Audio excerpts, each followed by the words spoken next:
kita ada beberapa bahasan. Manajemen pemeliharaan tadi ada bahasannya. Yang pertama ada kandang, kemudian ada pakan, ada kebersihannya, kemudian ada pengendalian dari penyakit, kemudian juga ada penggunaan teknologi. Nah, di kesempatan pagi hari ini kita akan membahas satu dulu, yaitu manajemen perkandangan. Nah, ini karena sangat erat juga dengan bibit tadi dan manajemen sebelum kita membudidaya ayam. Nah, jadi jangan sampai kita harus membeli ayam dulu baru kita buat kandangnya. Nah, itu kan nggak mungkin. Sehingga kita harus yang namanya menyiapkan kandang terbaik, baru kemudian kita datangkan yang namanya bibitnya tadi. Nah, bisa lihat ya, di sini sesuai gambar. Memang kandang ini tujuannya adalah dibuat untuk memberi lingkungan yang diinginkan ayam. Tadi di awal, dengan rasa cinta dan kasih sayang terhadap ayam kita, otomatis kembali lagi ke basicnya apa? Apa yang diinginkan oleh ayam tadi adalah secara umum yaitu temperatur atau suhunya. Nah, jadi umumnya tadi dari suhunya. Ayam ini temperaturnya sangat tinggi. Karena apa? Tadi karena termasuk yang namanya pakannya tadi. Dia cepat mengkonsumsi pakan. Otomatis kalau mesinnya cepat, mesin pun cepat yang namanya panas. Nah, sehingga suhu 41 derajat itu karena dia masih terus mengalami metabolisme dalam tubuh. Ketika temperaturnya tinggi, ini adalah salah satu penyebab dari tadi ya, menghasilkan panas dari metabolisme lajunya yang cepat. Nah, sehingga kelebihan dari suhu tubuh ini mereka harus lepaskan. Nah, jadi percuma kalau kita buat kandang yang panas, dia tidak bisa mengeluarkan panasnya. Nah, ini sangat eh, ini ya, kalau kita punya ayam kampung, nah ini memang bedanya ayam broiler sama ayam kampung. Ayam kampung dilepas di luaran pun tidak apa-apa karena memang dia bukan final stock. Nah, tetapi memang beda lagi galurnya atau urutan dari pemuliaannya. Kalau kita lihat ayam yang kelebihan panas, nah ini kalau kita lihat ayam kampung, dia ciri-cirinya adalah mandi pasir. Nah, teman-teman kalau pernah lihat ayam mandi pasir, itu pasti dia sedang mengeluarkan panasnya. Nah, jadi kita bisa lihat secara visual. Kemudian ayam dewasa ini memang ketika dikasih makan perlu melepaskan panas. Nah, jadi teman-teman yang sudah menyiapkan kandang harus menyiapkan sirkulasi juga yang bagus. Dan suhu idealnya, suhu ideal dari kandang yang sudah akhir. Jadi kalau udah fase akhir berbudidaya itu kurang lebih hanya sekitar 20 derajat Celcius. Nah, ini dingin ya. Jadi dingin. Jadi nanti setelah ini akan saya tampilkan slide dari perbedaan umur menentukan dari kemampuan si ayam dalam mengeluarkan panas sehingga dia butuhnya di suhu berapa idealnya. Nah, sehingga muncullah beberapa manajemen perkandangan yang seperti di kandang, seperti di gambar yang disajikan. Nah, jadi lanjut ke apakah kita perlu kandang yang terbuka atau kandang yang tertutup? Nah, jadi ini kan pertanyaan selanjutnya. Ketika kita harus menyesuaikan suhu si ayam, apakah kita harus menggunakan suhu yang panas atau yang tertutup? Atau kandang terbuka atau yang tertutup? Nah, jadi beberapa kategori dari kandang itu memang ada yang terbuka atau open house, yang sangat biasa kita temui di kalangan masyarakat, sampai dengan yang tertutup. Nah, ini biasanya di perusahaan-perusahaan yang sudah fokus sekali untuk memproduksi daging, yaitu semuanya dalam keadaan tertutup. Di antara keduanya seringkali ada yang semi intensif. Nah, jadi antara open house dan close house. Tetap ada blowernya, tetapi dia masih bisa dibuka. Nah, jadi ini banyak juga kita temui di peternak. Jadi beberapa varian dari kandang tuh banyak sekali. Nah, kandang tertutup ataupun terbuka ini mempunyai keunggulan dan kelemahan masing-masing. Tetapi memang keunggulan dan kelemahan masing-masing itu tetap pengaruhnya nanti ke produksinya. Kalau kita lihat kandang terbuka atau open house, otomatis dia kelebihannya memang lebih hemat. Lebih hemat dari tidak adanya blower. Nah, ini kipas ya, blower. Kemudian dia hanya memanfaatkan angin sekitarnya, mengandalkan buka tutup dari terpalnya, apakah nanti suhu panas, apakah suhu dingin, itu cukup dibuka dan ditutup. Nah, jadi nanti pengaruhnya di sana. Harganya juga lebih murah dan lain sebagainya. Kemudian juga ada yang namanya kandang tertutup atau closed house. Nah, ini closed house ini memang salah satu bentuk cinta dan kasih sayang yang luar biasa. Karena apa? Karena secara menyeluruh itu kita siapkan kondisi yang sangat baik untuk ayamnya.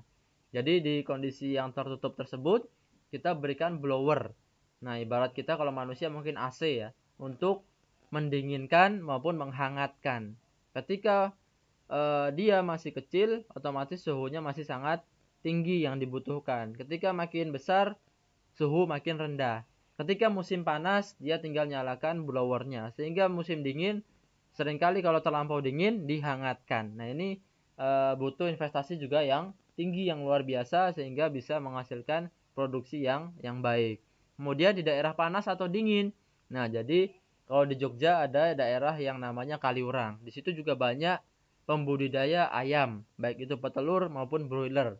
Nah, ini sangat penting karena memang suhu ini rata-rata yang diinginkan suhu yang dingin tadi ya, sekitar 20 sampai antara 30-an sampai dengan 20. Nah, ini nanti menurun terus seiring berjalannya produksi. Nah, kemudian penyinaran juga penting. Untuk apa? Hanya untuk melihat memberikan si ayam memberikan cahaya untuk melihat makanan. Nah, jadi kalau dia gelap dia tidak makan.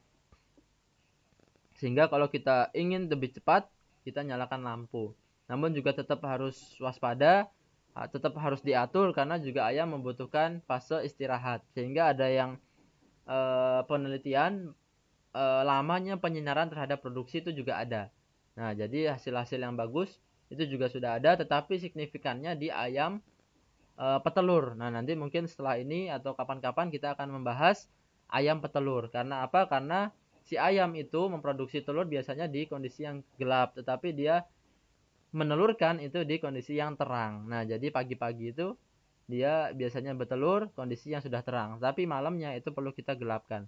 Nah, jadi fase-fase tertentu, penanganan-penanganan tertentu untuk mendapatkan hasil yang sangat sangat baik, sangat luar biasa dalam budidaya ayam potong atau ayam broiler yang kita inginkan. Nah, kemudian ini yang namanya fase dari ayam yang dikaitkan dengan suhu. Nah, ini saya mencari tempat saya dulu karena ini full ya. Nah, mungkin di sini. Oke, transisi.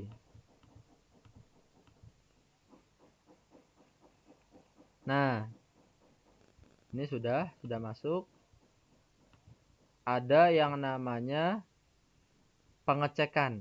Nah, pengecekan ini juga sangat penting. Ya. Oke. Nah, ayam yang suhunya lebih kecil. Nah, ini ayam yang umurnya lebih kecil membutuhkan suhu yang lebih tinggi. Mengapa kira-kira? Nah, ini pertanyaan yang sangat mendasar, yang sangat gampang sebetulnya. Nah, ini kita jawab bersama-sama. Nah, bahwasanya memang ayam yang baru lahir dia belum memiliki kemul atau bulu atau rambut. Nah, jadi jelas di umur 1 sampai 7 hari suhu idealnya dia 32 sampai 34. Nah, dia ini butuh suhu yang lebih tinggi, lebih hangat. Nah, ini lebih hangat ya. Kemudian di umur yang selanjutnya yang lebih besar lagi, ketika sudah tumbuh yang namanya bulu-bulu, itu suhunya diturunkan. Nah, sehingga tadi dalam penanganan secara close house sangat gampang, sangat mudah diatur suhunya. Suhu sekian di umur sekian, kemudian suhu sekian di umur sekian, sehingga produksinya lebih konstan, lebih stabil, sukses.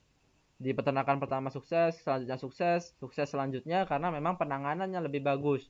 Karena kalau yang open house itu seringkali terganggu dengan iklim atau cuaca. Nah, seringkali panas, seringkali dingin, itu tidak bisa terkontrol. Nah, kemudian di umur yang selanjutnya itu tadi ya 20-an derajat. Nah, ini di umur fase terakhir finisher. atau usia-usia di atas 20 hari itu membutuhkan suhu yang lebih dingin. Nah, sehingga seringkali dalam peternakan itu mereka cari tempat-tempat yang daerah yang dingin karena dia lebih banyak ke suhu dinginnya di bawah 27 itu lebih banyak. Nah, cara melihatnya, mengkontrolnya itu mudah sekali, bisa dilihat secara visual. Bagi ayam yang baru datang, ada yang namanya fase brooding. 1-7 hari ini fase brooding. Ini juga sangat penting menentukan suhu dari ayam, menentukan produksi ayam ke depan. Dilihat dengan persebaran ayamnya. Itu ada gambar 1. Jika kandang kurang panas, maka ayam cenderung bergerombol. Nah, jadi ini bisa kita lihat kalau kita tebarkan bibitnya tadi, ternyata dia tidak menyebar, tidak lincah selincah-lincahnya, kemudian tidak mencari kondisi tempat yang ideal, mereka hanya bergerombol jadi satu, itu kemungkinan besar adalah kurangnya dari kehangatan, sehingga kurang panas. Nah, sehingga pemanasnya perlu dikecilkan atau lampunya bisa dimatikan dulu 1 atau 2. Nah, kemudian yang kedua, kalau kita lihat sudah normal cukup panas, nah itu dia sudah menyebar. Menyebar di kandang, menyebar dari daerah pemanasnya. Kemudian yang terakhir, kalau terlalu panas, dia akan menjauh, akan berada di pojok-pojokan kandang, menjauh dari sumber pemanasnya. Ini artinya terlalu panas. Nah, ini juga penting untuk penanganan. Bahkan hal ini sampai dengan besar, sampai dengan siap dipanen pun harus kita tetap pantau. Jangan sampai dia terlalu bergerombol, jangan sampai dia terlalu menyebar.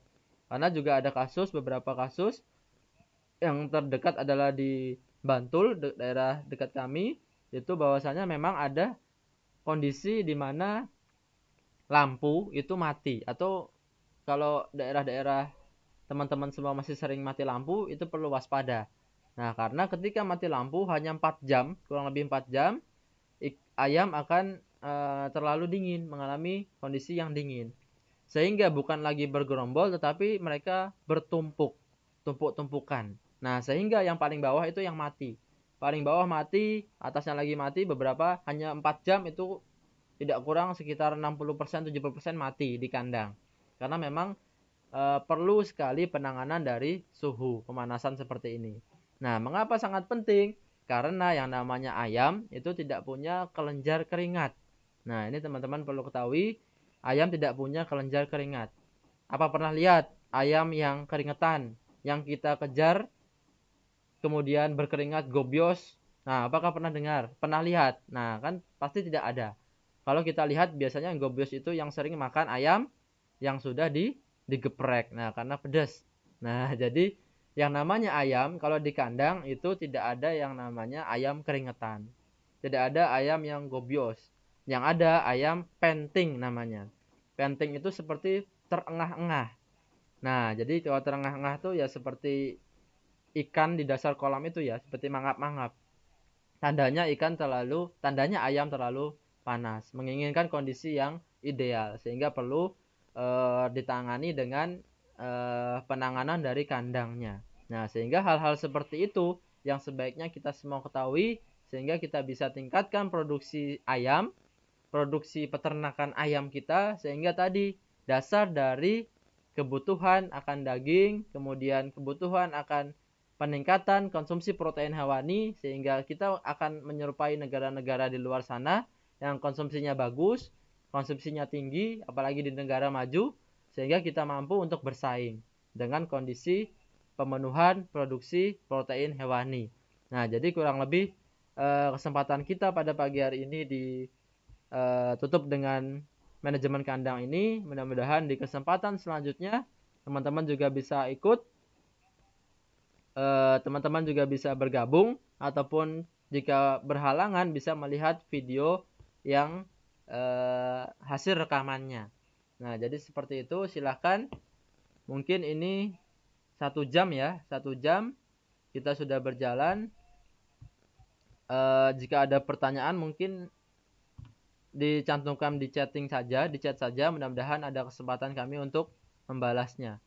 Mungkin masih ada waktu ya, mungkin 5 menit lah. 5 menit teman-teman yang ingin bertanya terkait dengan tadi, dengan materi ini sampai dengan sekarang, silahkan dituliskan pertanyaannya melalui chat yang ada di kolom komentar.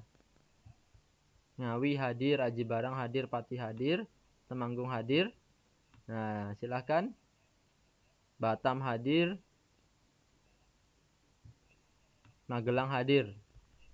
Baik, jika masih belum ada pertanyaan, mungkin juga bisa langsung nanti berkoordinasi, langsung menanyakan kepada kami melalui kontak